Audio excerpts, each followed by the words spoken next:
it being a moment with issues to do with the NSSF scandals being investigated by Parliament COSASE, especially that is the Committee on Government Statutory Bodies, that is COSASE, a committee in Parliament.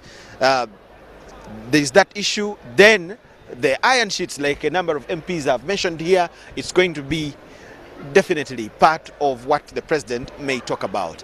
His Excellency makes it to where he's arranged to sit, and he's flanked by Mrs. Janet Museveni, the First Lady, and also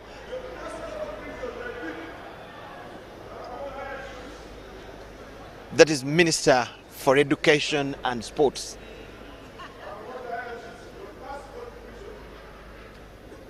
You are watching UBC TV, and we are coming to you live from Kololo Independence Grounds, where a parliamentary sitting is going to be held, and it will also have a presidential address to the Parliament of Uganda. The president has arrived. We shall get the anthems and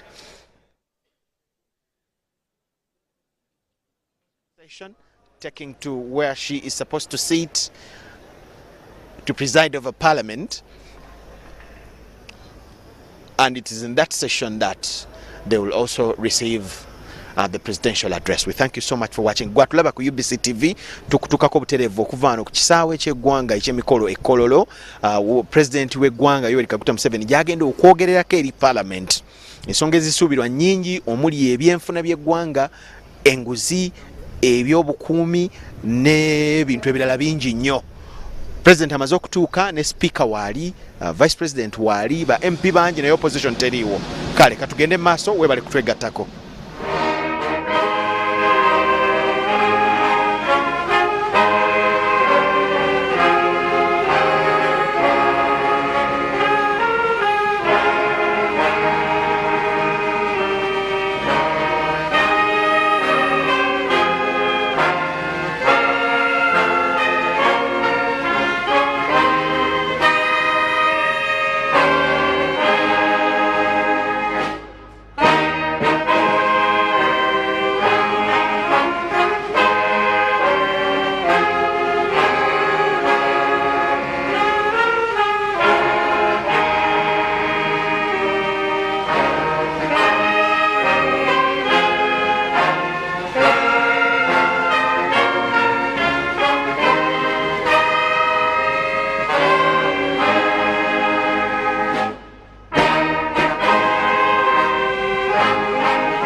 Almighty God, who in your infinite wisdom and providential goodness have appointed the offices of leaders and parliaments for the welfare of society and the just government of humanity, we beseech you to look upon with your abundant favor these your servants, whom you have been pleased to call to the performance of such important trusts in this land.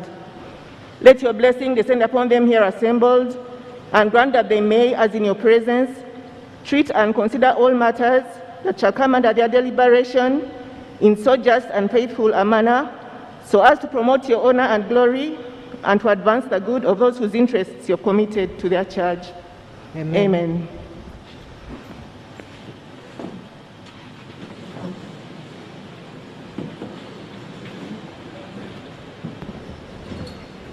Proclamation by the Right Honourable Speaker of Parliament. Statutory Instrument 2023, number 2025, proclamation by the Right Honourable Speaker of Parliament on the Presidential Address on matters of national importance. Whereas under Article 1012 of the Constitution of the Republic of Uganda, His Excellency the President of the Republic of Uganda may, in consultation with the Speaker of Parliament, address the Parliament from time to time on any matter of national importance.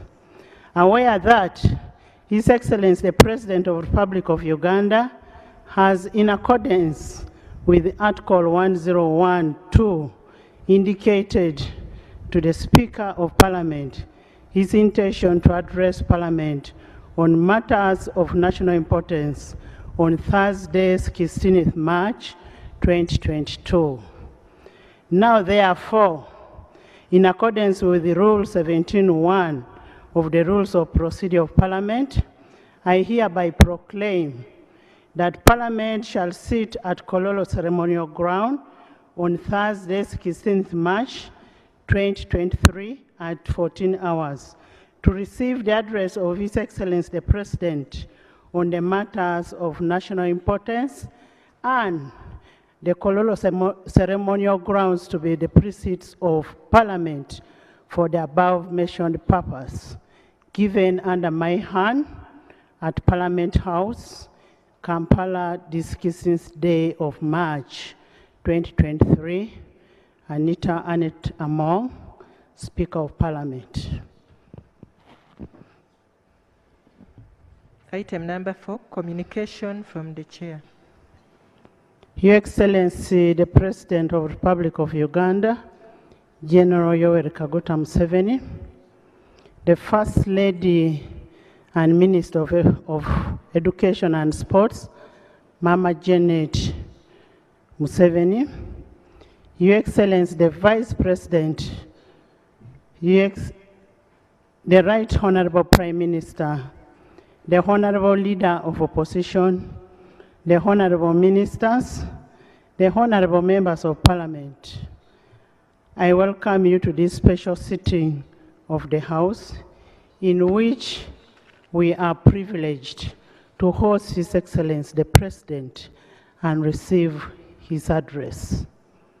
Article 1012 of the Constitution of the Republic of Uganda stipulates that the President may, in consultation with the Speaker, address Parliament from time to time on matters of national importance.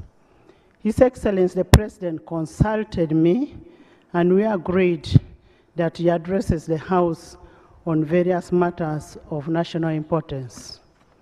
As such, today we are honored to welcome Your Excellency, the President of the Republic of Uganda, to Parliament of Uganda. You're most welcome. However, Mr. President, before I welcome you to address the members of Parliament, and by extension, the nation, permit me to bring to your attention some few matters. Your Excellency, since the last address of this House, during the State of Nation address and official opening of the second session of the 11th Parliament, That was on 7th June 2022. We have had 76 sittings of the House. During these sittings, we have passed 24 bills, administered 7 oaths, passed 31 resolutions, adopted 42 committee reports, and concluded 2 petitions. In terms of legislation, the 24 bills passed so far in the second session exceed the 23 passed in the first session. Yet we still have 3 months to end of the session, meaning this session is going to be one of our best sessions. Your Excellency, in the same breath, we've passed the following bills and we await for your assent as per Article 91(3) of the Constitution. The Exercise Duty Amendment Bill, the Human Organ Donation Transplant Bill, the Museum and Monuments Bill, the National Sports Bill, the Markets Bill, the Microfinance Deposit-Taking Institutions Amendment Bill. Your Excellency, in the exercise of our representative role as enshrined under Article 78 of the Constitution, members of Parliament continue to diligently execute their duties in the various parliamentary committees, the House, and the various parliamentary and interparliamentary fora. I am confident that in the 11th Parliament, we are going to do a better job. In furtherance to oversight mandate, the House adjourned for 3 weeks. That was from 2nd February to enable members to go and monitor government programs, including parish development model. The members verified the status of disbursement of funds to local governments, existence and status of beneficiary groups, and utilization of disbursed funds.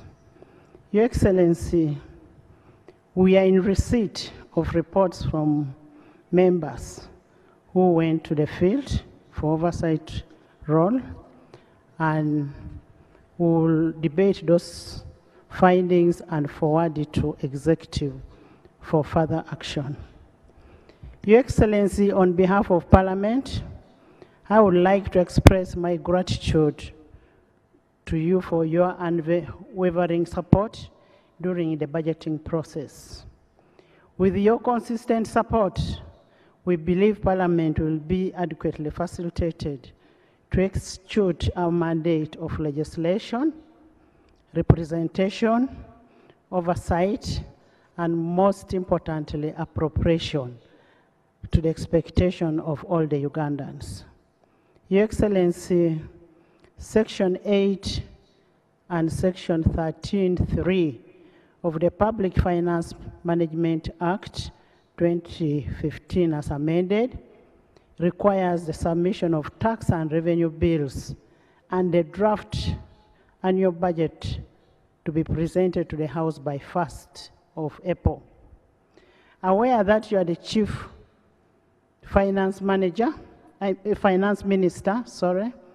it is our plea that you cause the executive to ensure that we have the tax bills and the draft annual budget to respond to the prevailing socio-economic realities of the masses, notably in job creation, skilling, innovation, industrialization, infrastructure growth, environmental conservation, digital advancement, and gender parity. As a presiding officer, we expect further improvement in the performance of Parliament and its committees. And to achieve this, we will work together with the executive to ensure that we achieve what is expected of us. And we are steadfast in the commitment to ensure that there is more public consultation by committees in execution of their duties, evaluation of evidence in both committees and House, that is evidence-based legislation, regular reporting by committees on their undertakings, regular attendance and participation of committees and the House by both members of Parliament and the ministers, continued familiarization with the rules of procedure and legislative tools. Your Excellency, your address coincides with the impending commemoration of the first anniversary of the demise of my predecessor, that is Right Honorable Jacob Oulanyah Lokori. The House will pay tribute to the enduring legacy on Thursday, 23rd March 2023. Your Excellency, still on a rather tragic note, we lost a member of Parliament, that is Honorable Patrick Okabe, MP of Serere, who passed on 21st December 2022, and he died of a fatal accident. May we rise up for a moment of silence in honor of our departed colleague.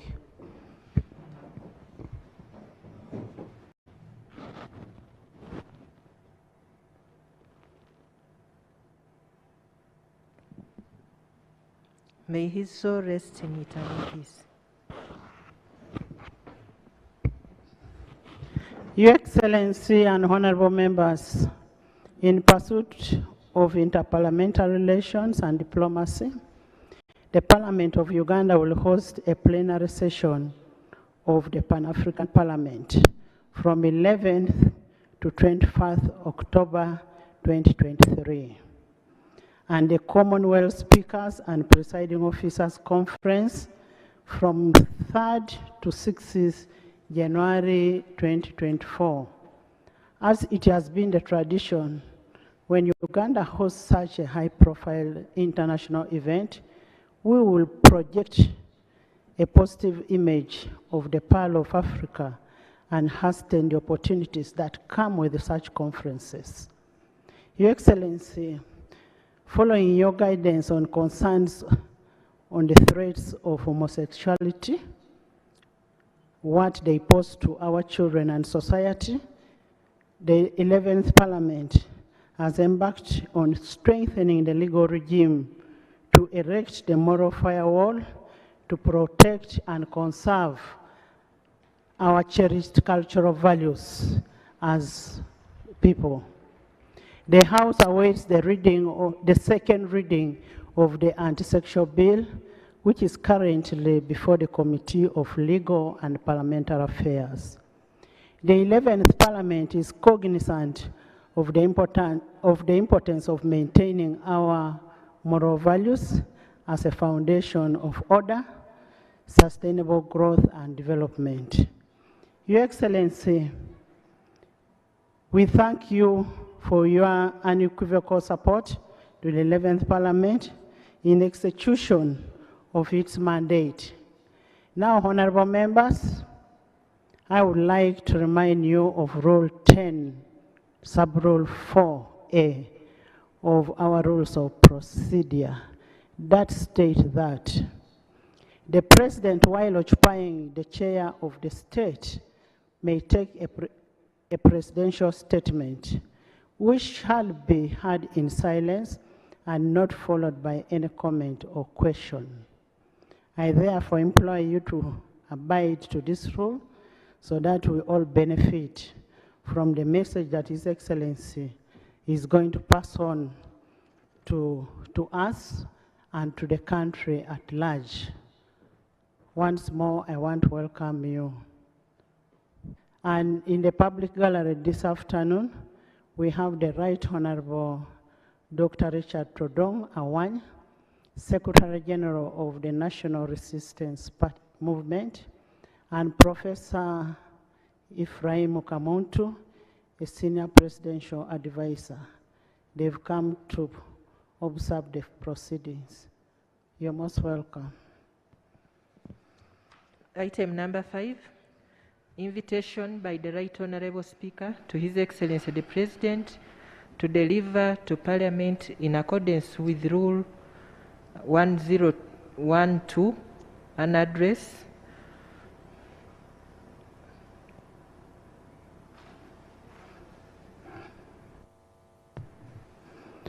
in accordance with the Article 102 not rule. Your Excellency, as I stated earlier on, your role here today is in fulfillment of the constitutional mandate pursuant to Article 1012 of the Constitution. I now take the singular honor to invite you to address the House and the nation at large.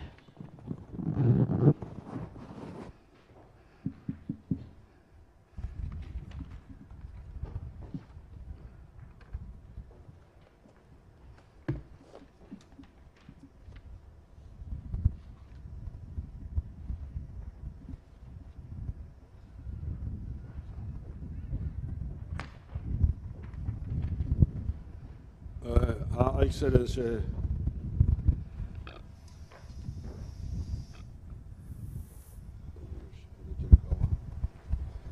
Her Excellency the Vice President, the Right Honourable Speaker of Parliament,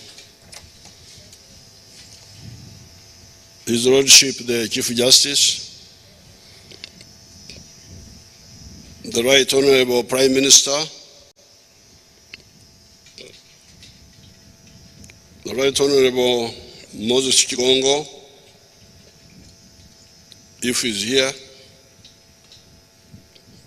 the Right Honourable Secretary General of the NRM, other state and party leaders, ladies and gentlemen, I greet you all and congratulate you on account of going through the following calamities in the last 3 years. Because we have been through so many calamities. The calamities were the following: the locusts. Do you remember the locusts?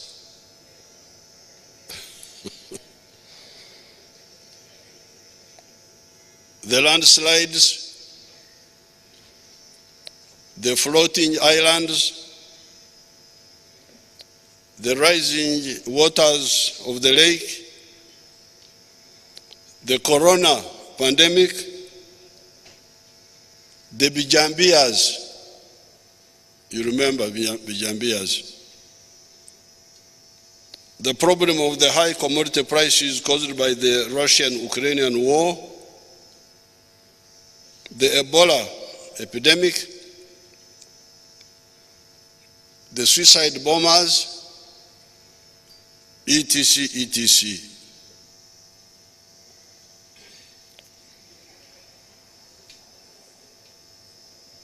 The NRM assured you that with God's help, we would go through these calamities, and we did. Indeed, our economy,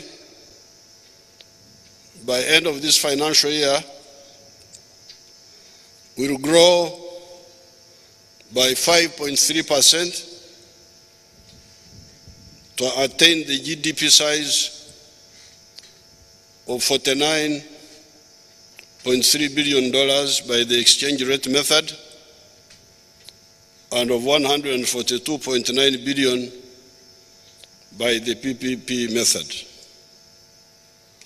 However, I want this economy to grow by a factor of 10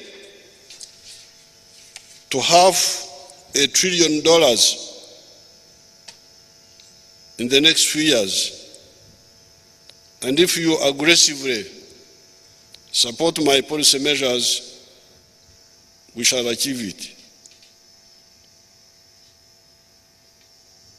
How? I will tell you in the course of this speech. However, let me first tell you again that I congratulate Ugandans on account of going through the calamities enumerated above. I told you we would, and we did, all inconveniences and losses notwithstanding. It is in such circumstances that our Baganda people and Banyankole say, akutwala ekiro omusimo bukedde, wakutwala nyekiro omusimo bwashesha. The one who successfully guides you on a journey in the night, you thank him in the morning. Jesus had harsher words for his disciples.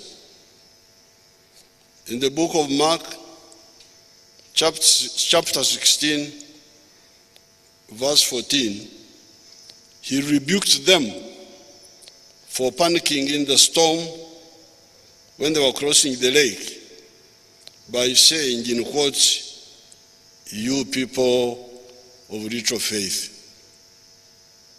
He did that because those same disciples had seen the miracles Jesus had performed, and yet they panicked in the storm when Jesus was with them, although asleep in the boat. Although I do not want to compare the NRM with Jesus, there is no doubt that the NRM has, over the last 60 years, solved quite a number of historical problems. It is therefore fallacious for some elements to panic when we face any challenges. There are solutions to those challenges as long as we are patriotic, genuine, and not parasitic. However, before I go into the purpose of today's meeting, through the Speaker, I would like us to stand up for a minute of silence to remember the 3,632 people that were killed by corona, the 55 that were killed by Ebola, those that died in the landslides, and recently 4 students of Kasaka SS in Gomba that were killed by a lorry that lost control, according to what the Prime Minister told me. So, Madam Speaker, if you don't mind, we could stand up to remember these people. I'm sure the Speaker has allowed me. He allowed, Your Excellency. Thank you.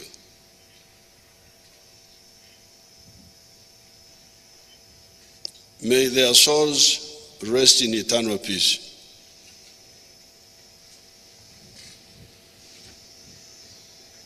Thank you so much. I am now directing the State House Controller to send 5 million shillings to each of the families of the 4 students that died in that accident. I'm also directing the State House Controller to give 1 million shillings each to the 14 students that are injured and are in Gombe Hospital. The Prime Minister and the Attorney General should get in touch with the families of the dead children and the injured to ensure that the truck owners compensate the victims and their families according to the law. Because they may not know, they may just know that they're entitled to compensation. Our meeting today follows a telephone conversation I had with the Right Honorable Speaker over the phone on the issue of the Parish Development Model, PDM. As a consequence of that, I decided to again interact with you, the honorable members, on these issues.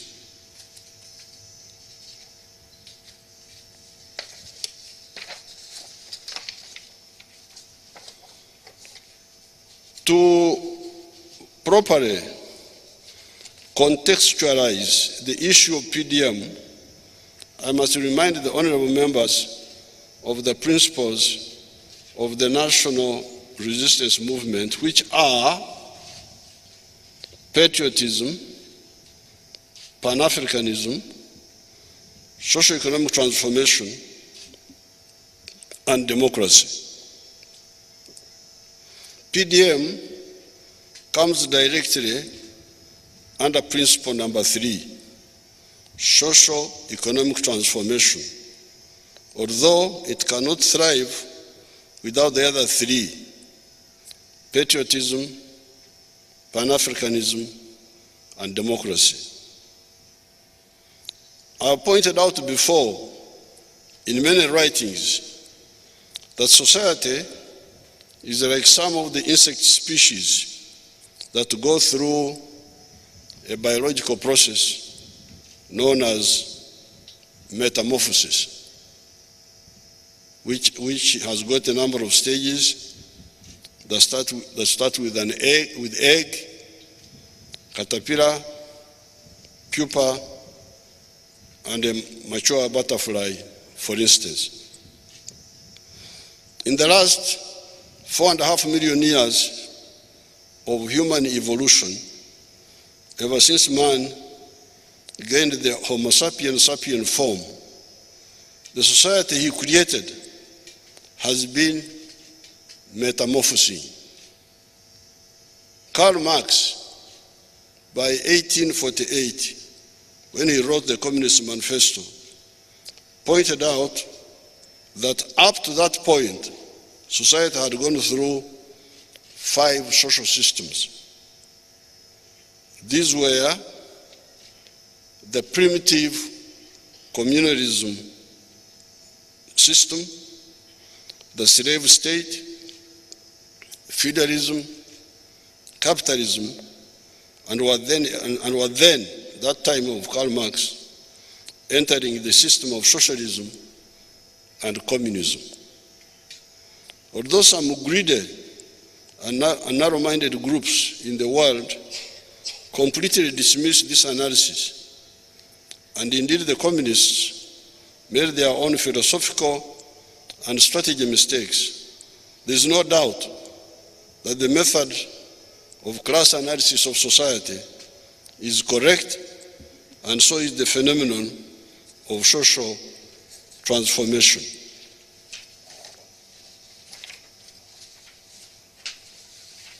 If those who claim to study social sciences in Africa were serious, they would have noticed the societies in Europe by the time of the Renaissance, 1400 AD, were 3 classes in societies, comprised of the feudalists, the peasants, and the artisans.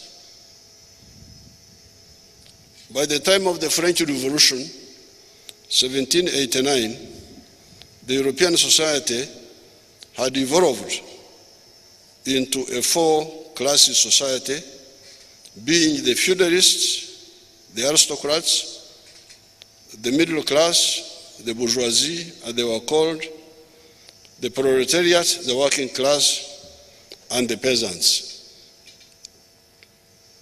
If you go to Europe today and you look for peasants and for feudalists, you will not get them.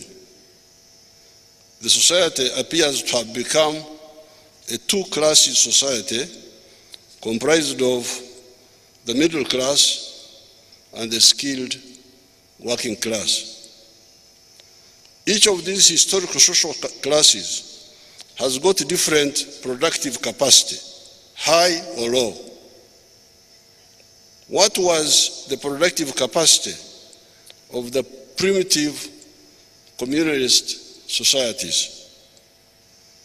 What was the productive capacity of the serfs, who are called abasenze in our language here, abebanja, on the land of the feudal landlords, abamairo, before 1928? What is the productive capacity of the bourgeoisie that are conscious of the difference between the input cost and the final price of a product that we call profit? What is the productive capacity of the proletariat, e.g. the industrial working class, that is skilled and working for wages?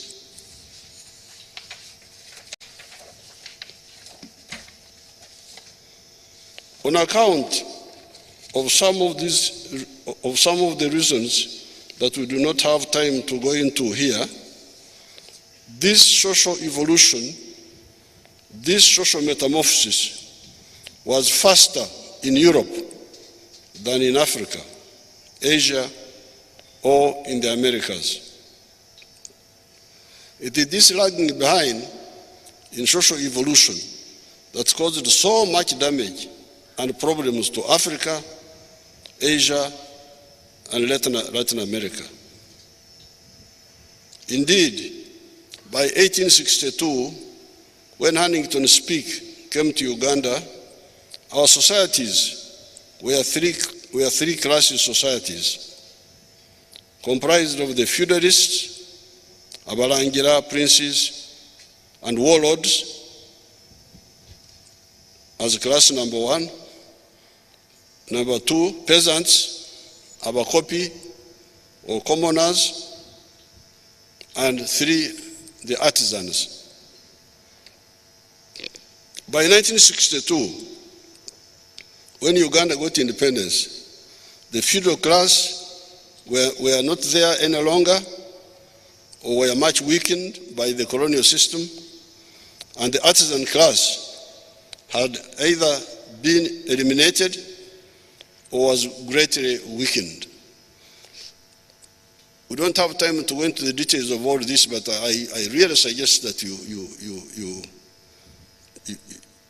you study these issues. It was only the peasantry that were still alive, but largely not involved in the new economy of money. By the census of 1969, as many as 96% of the homesteads were outside the money economy. Abakorera ekida kyonka, teach, may each, keken, working only for the stomach. It is at this point that we came on the scene in the 1960s. Comparing with our school studies of what had happened in Europe and North America, we started wondering why there was no similar socio-economic transformation in Africa, starting with Uganda. We soon found out through analysis that indeed Uganda's society can change, and can change through two routes. These are universal free education for all Ugandan children and all families joining the money economy.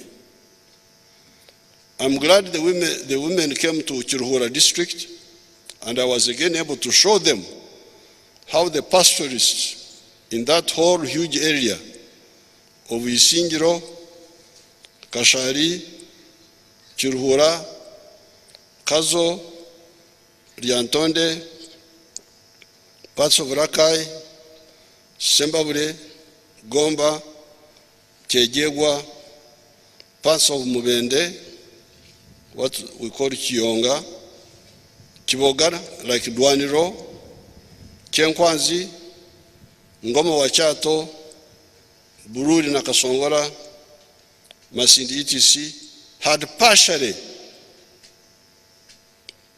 underwent social economic transformation by stopping nomadism, adopting dairy farming for cash, and sending children to school at their cost.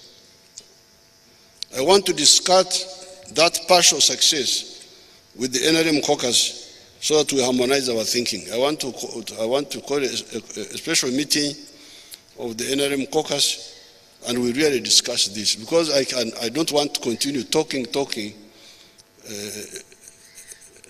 as if I'm begging people to come and cultivate my garden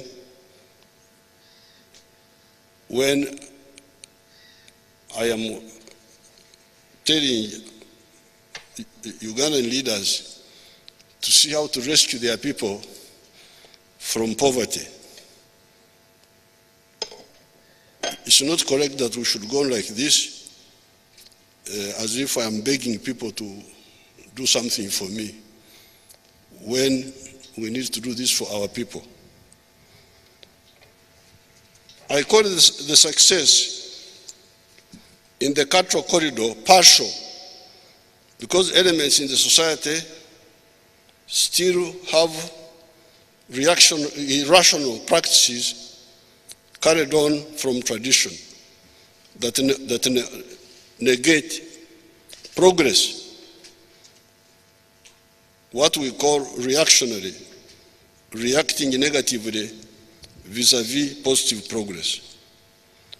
These are the practices of fragmenting land on inheritance and depending on only nature to provide the pasture, yet it is more reliable if we grow the pasture. Once I had that partial success, by 1995, I went to the whole country and gave all and sundry the message of transformation.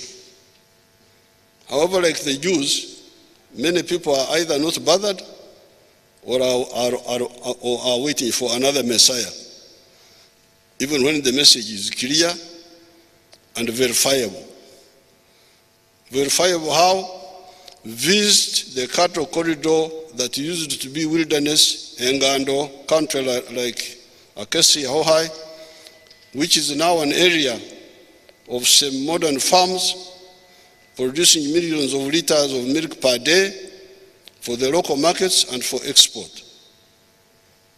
The exports have hit US dollars 106 million per year.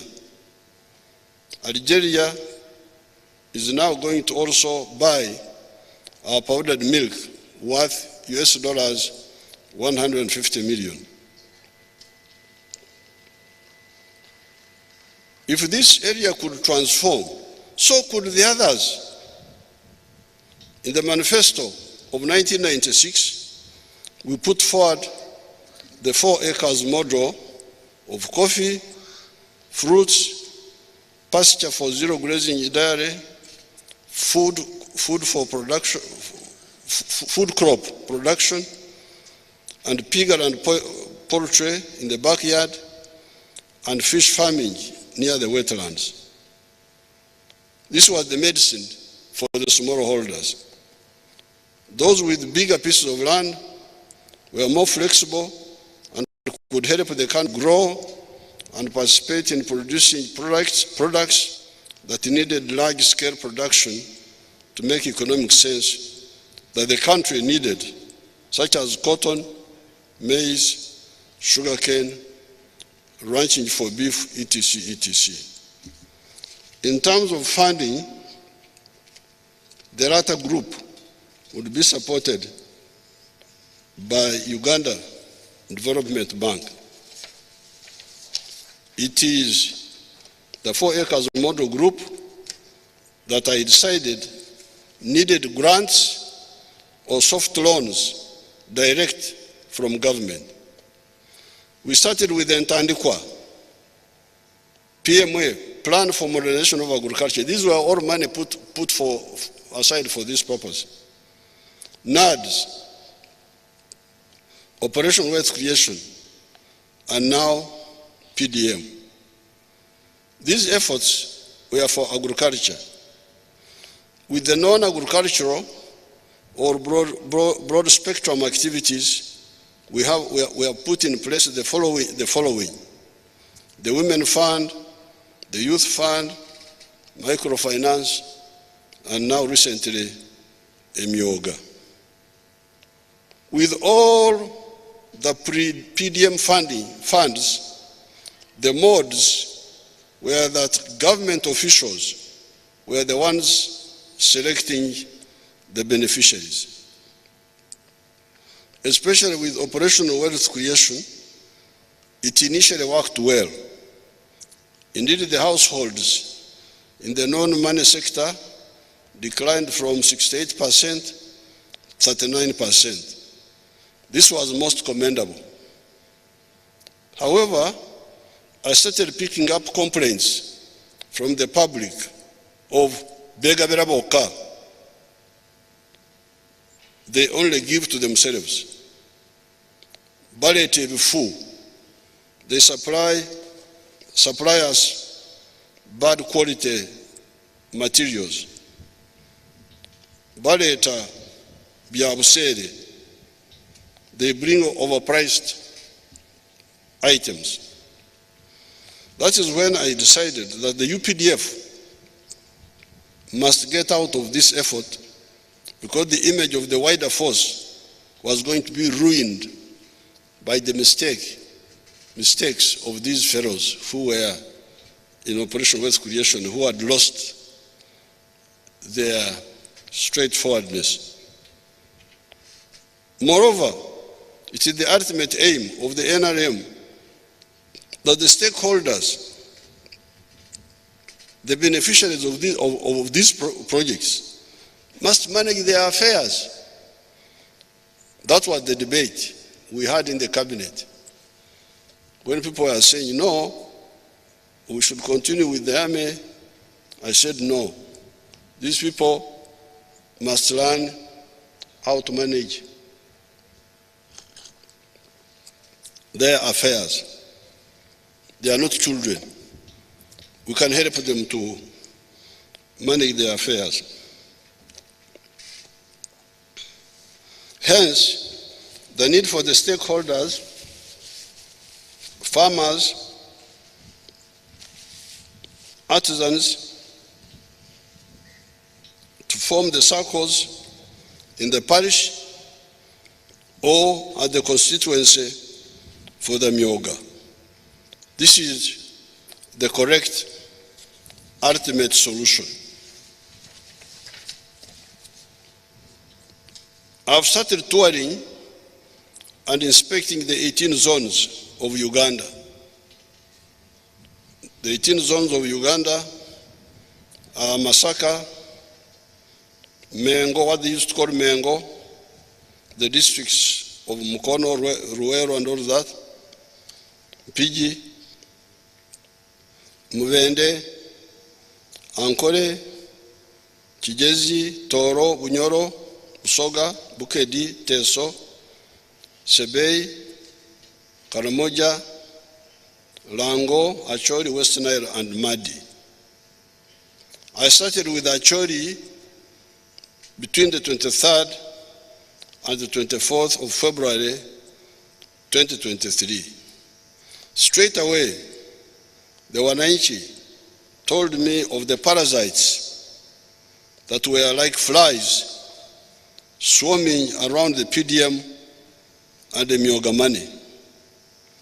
I will decisively follow up the attempted stealing of the PDM and the Myoga money in Acholi, and if they tampered with the money, they will pay for that treachery.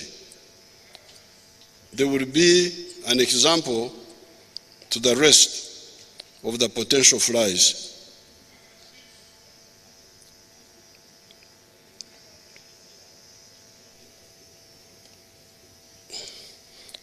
$10,594 PDM circles are to be formed.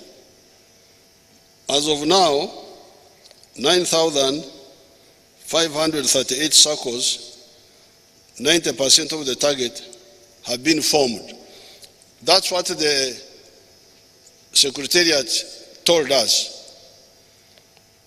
But I have read the report of the Parliament.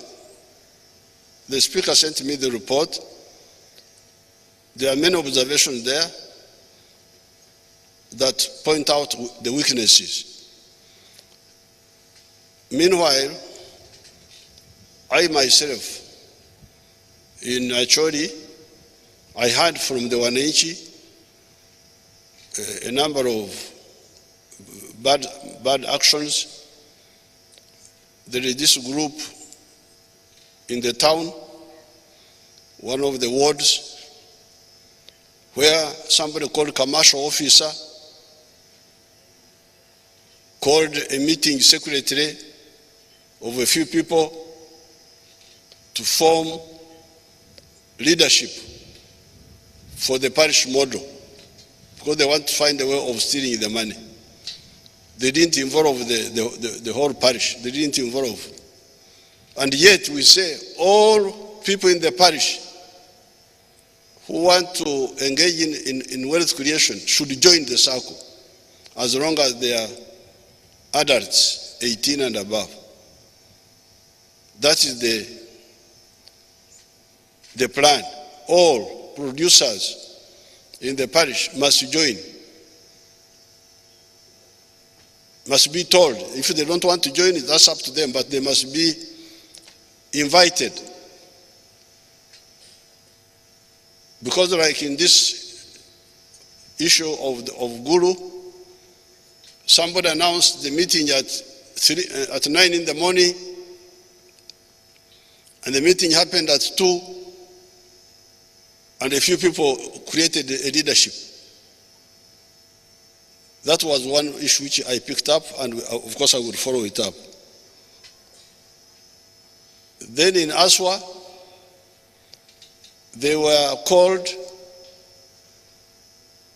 instead of going to the parish, they were called to the sub-county, so that people get tired and don't go. And when they were called to go to the sub-county, they were told, each parish bring 30-30. Who told you to bring? This is not indirect elections of 30-30. A parish circle is for all members, may be organized in their production groups. The ones of bananas, the ones of dairy, but all who want to engage in wealth creation must join. If there is anything that is not clear there, then at the right time, the Minister of Local Government, who has been heading this, should explain it. Then, in another area, I think it is Aswa again, they were told to pay some money for membership. Now, we are going to follow up all this. And this one I got direct from the people. So these thieves are not very clever, because if you steal, we shall come and find out. That's why when I went to Acholi first day, I visited some of these farms. And then I had a meeting with the leaders. And from the leaders, I was able to get a lot of information. and then the following day I was on a public meeting. So how would you steal? Because we are going to find out. You're wasting your time and ruining your future. So, but according to the figures of the Secretariat, they say 90% of the parishes have created the SACCOs. How? Is it the good way or the correct way? We shall find out. Because I will go there and meet the people. And I encourage you to go and meet those people. We are sending shillings 100 million per parish per annum. Assuming each borrower takes shillings 1 million, that will account for 1 million households per annum. Again, this is another confusion. You don't know what the problem is. We talked about 1 million as an example. And the reason we talked about 1 million, we are using the example of coffee. This was last year, I think. To plant 1 acre of coffee, you need 450 seedlings. And we calculated, at that time the price was something which I don't remember, but to get 450 seedlings, we would spend 180,000 shillings of the 1 million. So the borrower would remain with 820,000 to do other things. That's why we said 1 million. But these confused people, they go and tell people, you can't borrow unless you want to borrow 1 million. No, if I want to borrow 200,000, why should you stop me? Total confusion. Oh, because they said 1 million, you must borrow 1 million. No, I don't want 1 million, I want 200,000. That's better for you, because that means you can lend more people. Why do you find that as a problem? This was also another issue. You must borrow 1 million.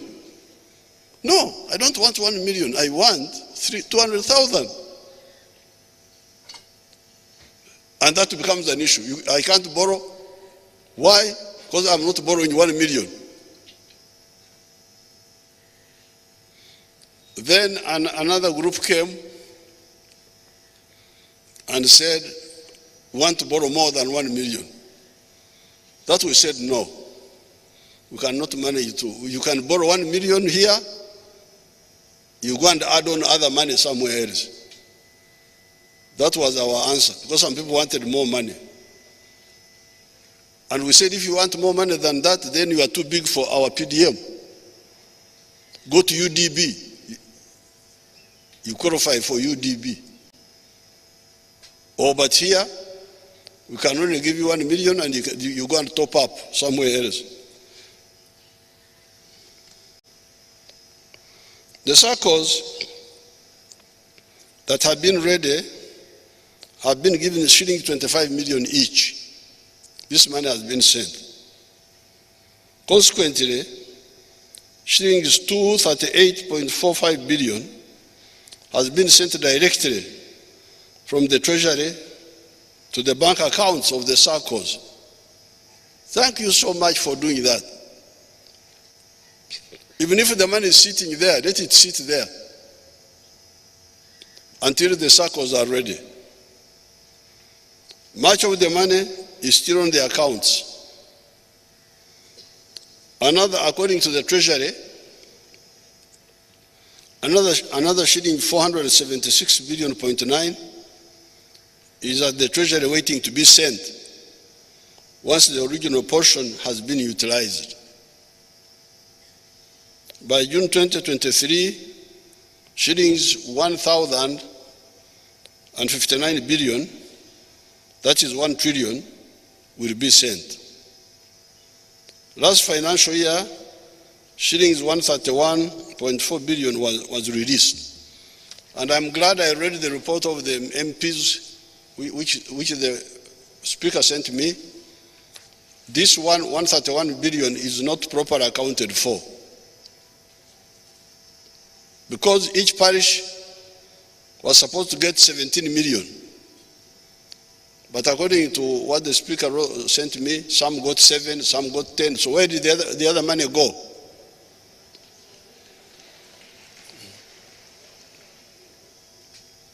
But don't worry, Uganda is here. We shall get you. Don't worry. I don't know why you people worry. That's why you develop blood pressure. The money was sent. Pesa tie kwene. Gente tie kwene. We say in our language, esente zilirudawa, esente zajja obukadde 17. Where is the money? Very simple. These are just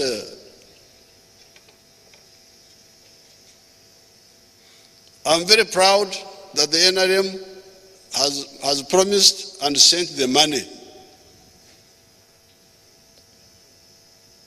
Those who eat that money is toxic. They will get problems from it.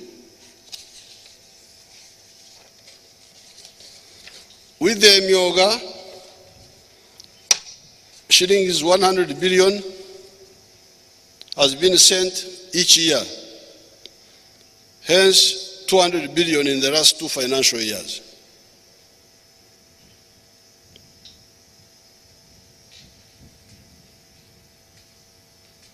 The issue I see is for you to answer the following question.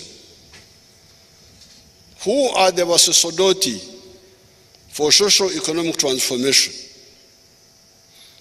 Because you see, when I read the report of the MPs, they were talking, there is somebody called focal person at the district, all those people, commercial officer, I don't know what.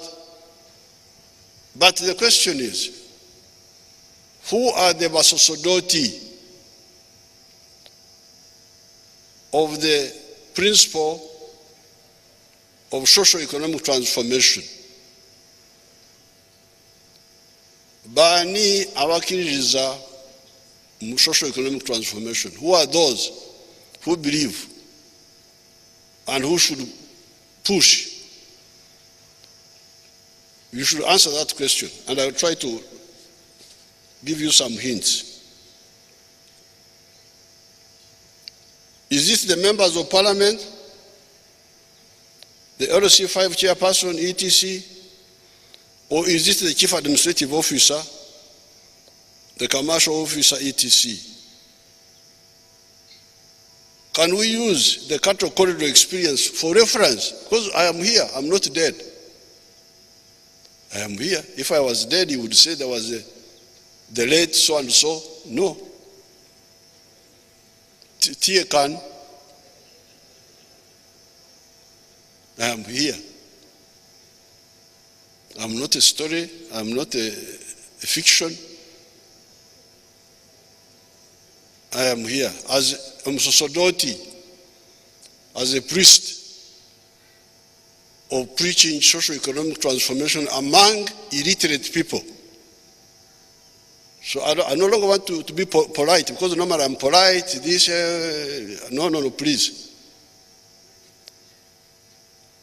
Politeness can also damage things. So, can we use the cattle corridor experience for reference? Who authored and preached the gospel of socio-economic transformation in the cattle corridor. Because remember, in the cattle corridor, there were two jobs: to think of a solution, and then preach it.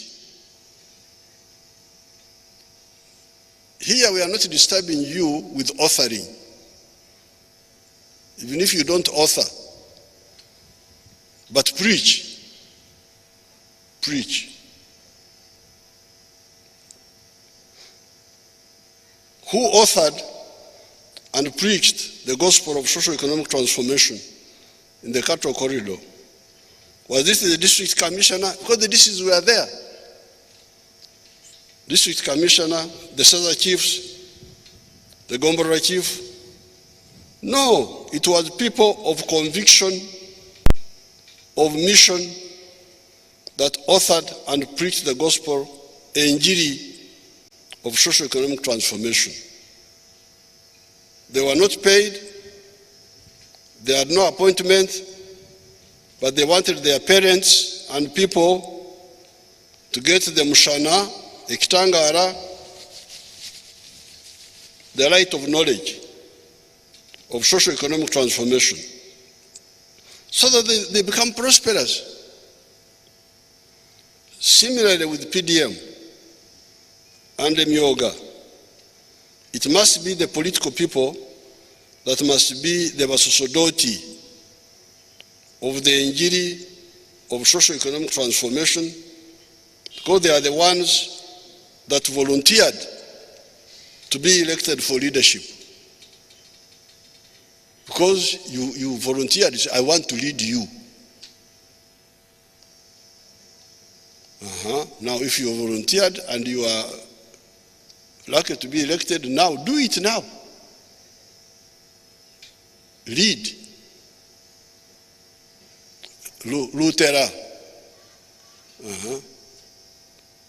Now, instead of leading of Lutera, some people try to do Yitiyeyo. Yitiyeyo, the carrying. What is it carrying on your head? Yeyo. Yeah? Whatever it is.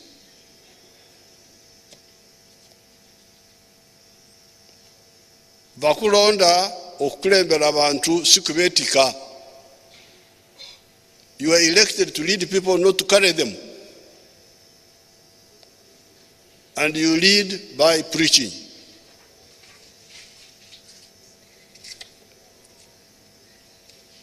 And don't tell me about money, because I'm here. I led people without money. I'm here.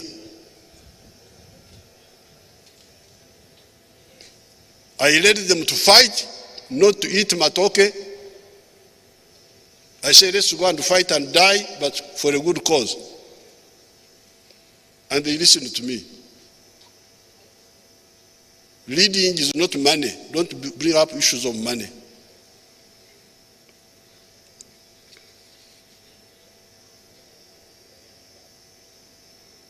Leadership from where and to where? Leadership from tradition in poverty to prosperity. It is good for the civil servants to associate with this forward movement. When we were mobilizing, sometimes some of the civil servants would be positive.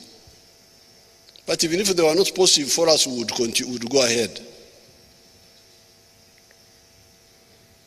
However, if they do not, the change makers can force them to implement even what they do not like or what they do not understand.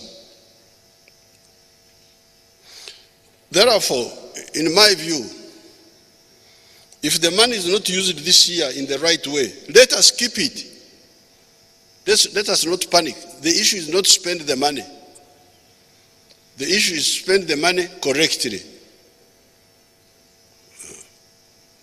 If they are not ready, let's keep it. Let's keep it. Not divert it, keep it. so that the fund builds up. Because remember, this money is really a nucleus for the parish bank. This year, we are bringing 100 million. Next year, another 100 million. Next year, about another, in 4 years, 400 million. And if they want, members of the circle, once they are convinced, they can start saving and adding on, so that it becomes a big bank for them. So don't talk of taking it back. No. Keep it aside until they are ready to use it. Because once they learn how to use it, even you as leaders, you will have less problems. Because you will be able to tell them that there is your money there. You go and use your money. Because the money is there.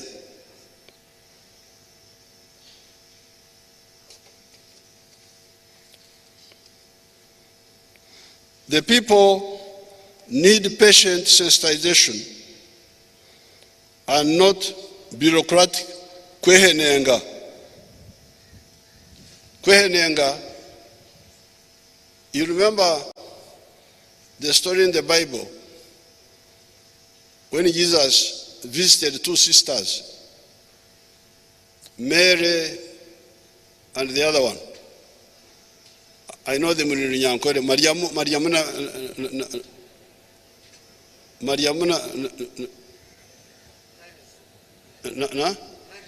Marza. Mariamuna Marza. The other one was Okwehenenga. Busy cooking, dishing, what. Mariam was sitting, listening to the word of Jesus. And Jesus said, this one is blessed. Because she has been here listening to the message. This one has been just cooking, washing plates, running up and down. But no value addition. When you are cooking and washing plates, what value addition are you adding on? But Mariam was adding value to herself by listening to the message of Jesus. It is in the Bible. I'm not the one who wrote it. So we don't want these people who are running up and down doing nothing. No. Let's take time and convince these people.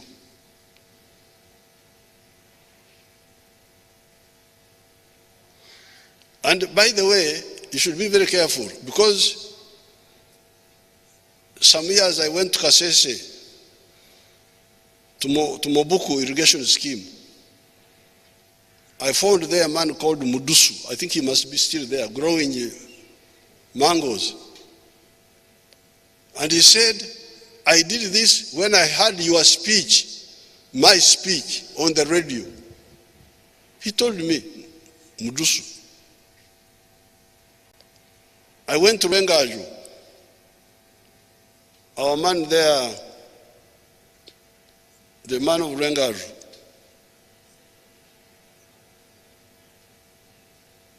he told me, we heard what you are saying. Now recently I was in Paicho, and the man there I visited with his wife, he told me, I heard what you are saying on the radio. Imagine Museveni from Kampala. These people in Paicho heard me. And the one of Kasese heard me. You can go and check with them. Did you hear Museveni? And did you do what you heard him doing? Now, if they can hear me from who is so far away,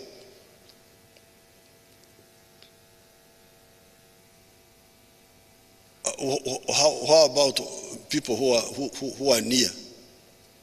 So we are the ones to cause socio-economic transformation. This is principle number 3 of the NRM principles. Socio-economic transformation.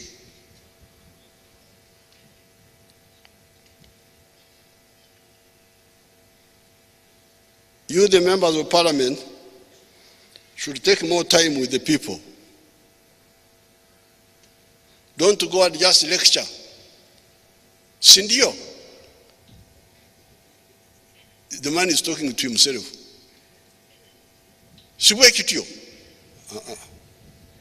No. Talk and let them also talk to you. And then you see what is, try to discern what is holding them back.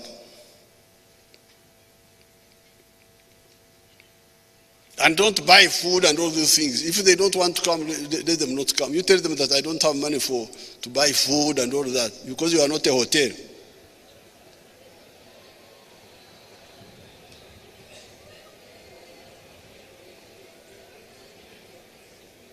They are laughing at me, they think I'm an idiot.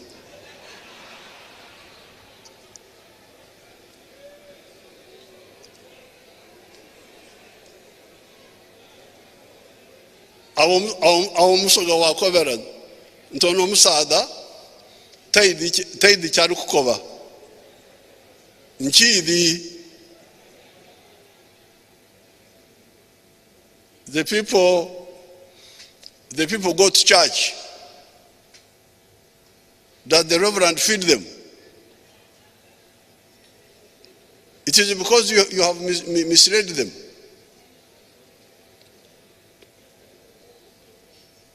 In the United States, because I hear many people like United States, if you want to be president in the United States, you declare, you say, I want to be president, and this is what I want to do. And then people who believe in what you are saying fund you. They contribute. If they don't bring enough funds, you leave it. You say, I have not got enough funders. These are the democracies you admire. But here, you have turned it upside down, and it's not correct.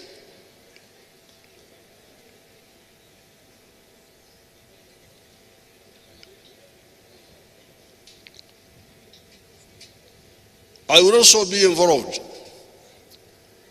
because I am going to tour all the zones. I will be touring 2 zones per month.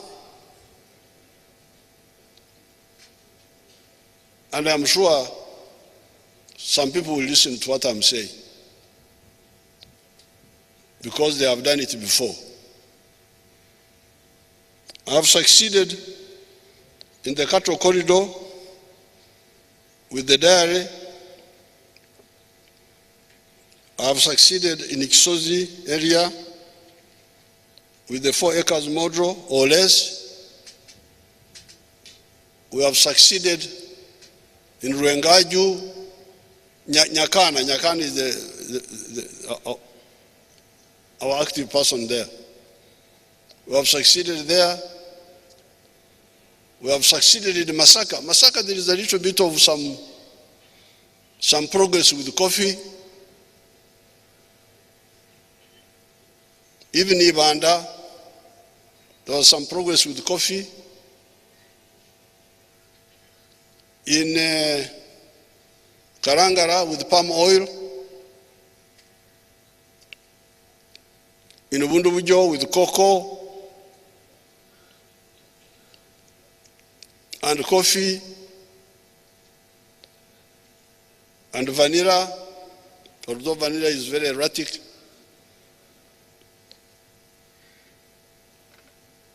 So we can succeed.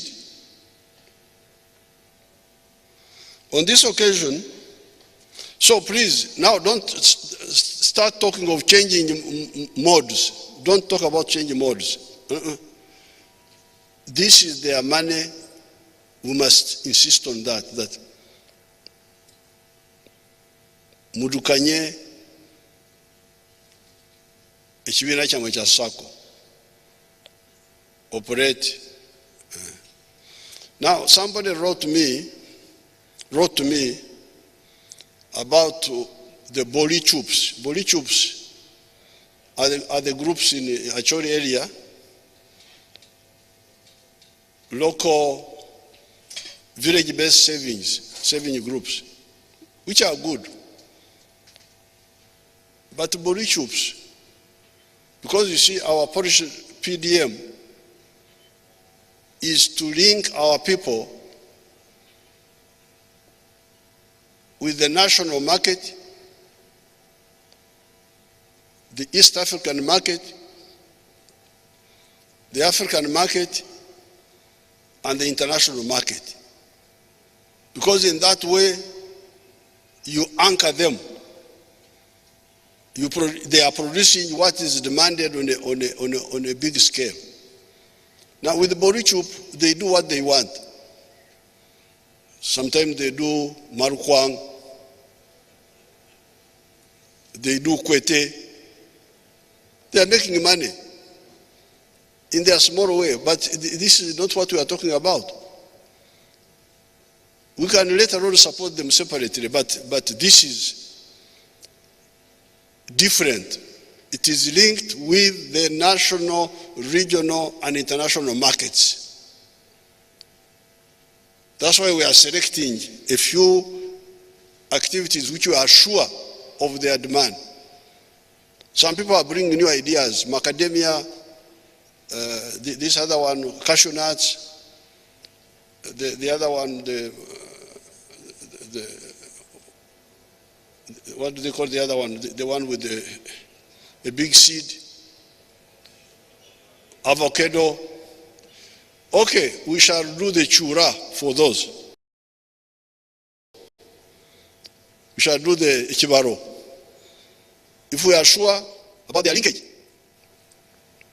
Because like the milk, which I advised the cattle corridor to go into, I was sure it was in big demand, internally, regionally, internationally.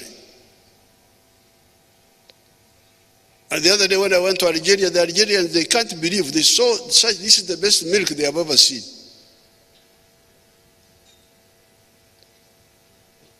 According to what, because they sent a group here to go on, they took samples, took to their lab. So there's no way this milk will Okudiba. If we had problems with our neighbors who are not to do that, then there is the bigger market far away. Even Nigeria is buying a lot of milk. And we are selling milk to Syria, to also all those countries. So the PDM is first of all how to make money, good money on a small area in a product or products that have got a national, regional, and sometimes international demand. So don't mix it up with the buru chop, with the tuezike, with what? In Ankole they have got what they call mwezike. You bury yourselves. Now for the barrios, that's a different operation. So please stop okumagamaga, looking this way, that way. No. This is the final position. PDM must work. The Myoga must work. The Kumagamaga looking this way, please. Because now, because in the past they were blaming NADS. Aba NADS, Bega Veraboka. Okay, we brought army. Now the army, Bega Veraboka, okay. If you have a car, now you do it yourselves. Here is the money. It is low interest money. It is yours. Here is the money. And next year, bringing more money. Now, I watched some TV groups. Some of these youth on some of the stages. We hear about PDM, but we don't see it. You go and look for it.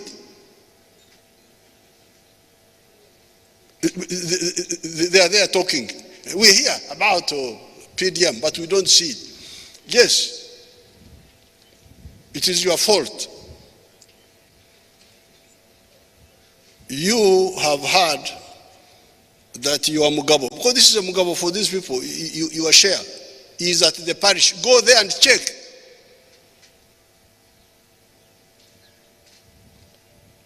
That's nonsense. You should be told, you go and check. And check with your member of parliament.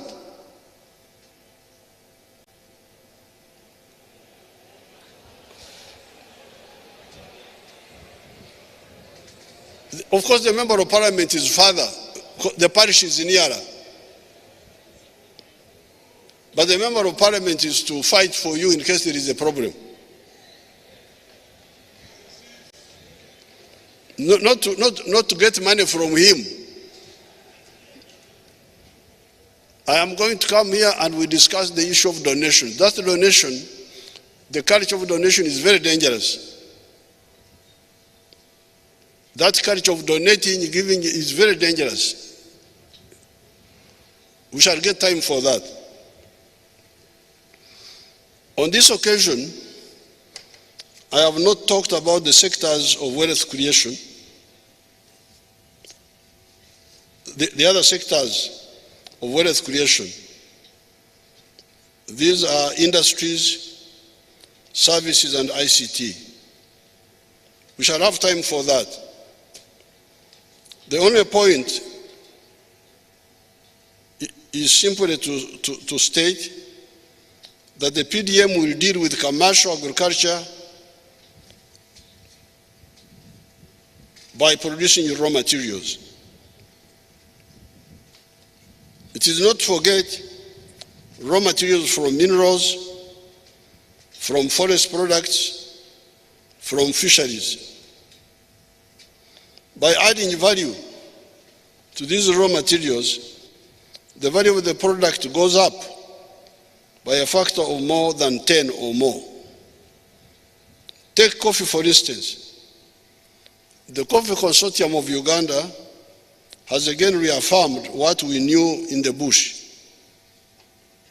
A kilogram of bean coffee gives us US dollars 2.5. A kilogram of roasted and ground coffee gives us $50.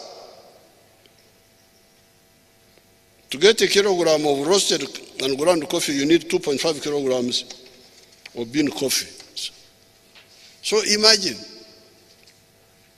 here we are getting $2 per kilo for coffee, but when they grind, a kilo of ground coffee is $50. And to get a kilo of roasted coffee and ground, you need 2.5 of the other one. So you can say that for what we get 2.5, somebody gets something like $20.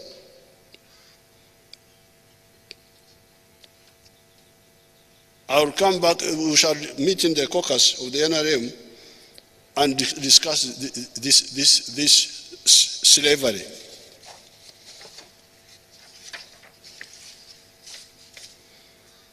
What is true of coffee is true of all the other raw materials in varying degrees, whether they are agricultural, minerals, forests, or freshwater resources. You now see how the present economy of $49 billion can jump by a factor of 10 to $500 billion in a very few years.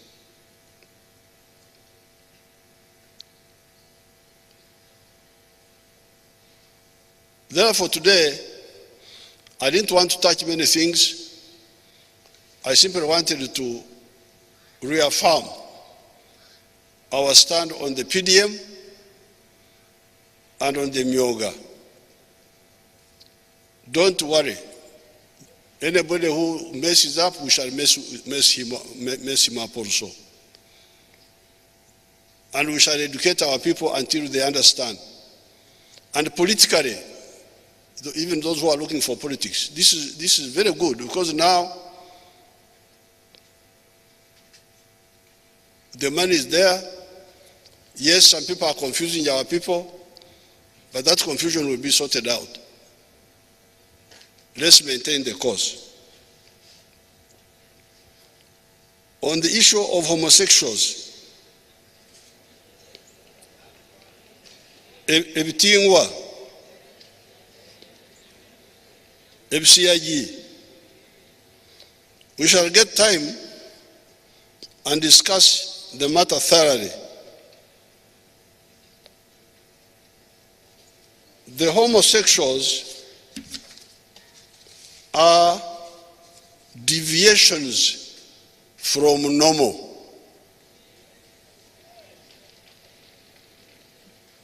Why?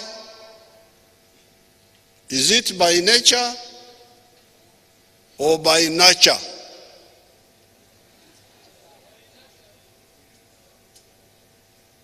We need to answer those questions. This deviant, is he deviant by nature or by nurture? We need a medical opinion on that.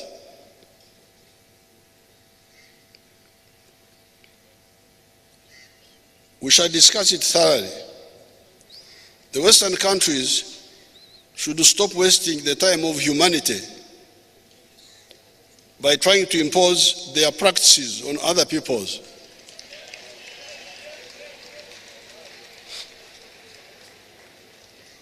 Europeans and other groups marry cousins and near relatives. Here, to marry within the clan is taboo, zero. Should we impose sanctions on them for marrying relatives? So we should put sanctions on people who are marrying their cousins in other parts of the world. This is not our job. If they are marrying their cousins, that's their problem.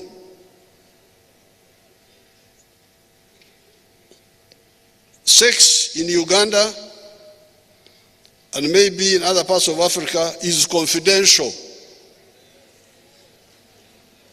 Even heterosexuality, even the heterosexuals,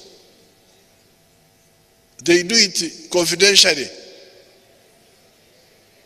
How do we come to know that you are a homosexual unless you publicize it? We shall discuss all this. With these few words, I thank Parliament for allowing me to come.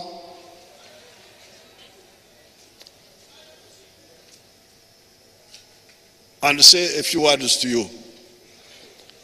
If there are some other issues, convey them confidentially so that I can understand them well.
Adjournment.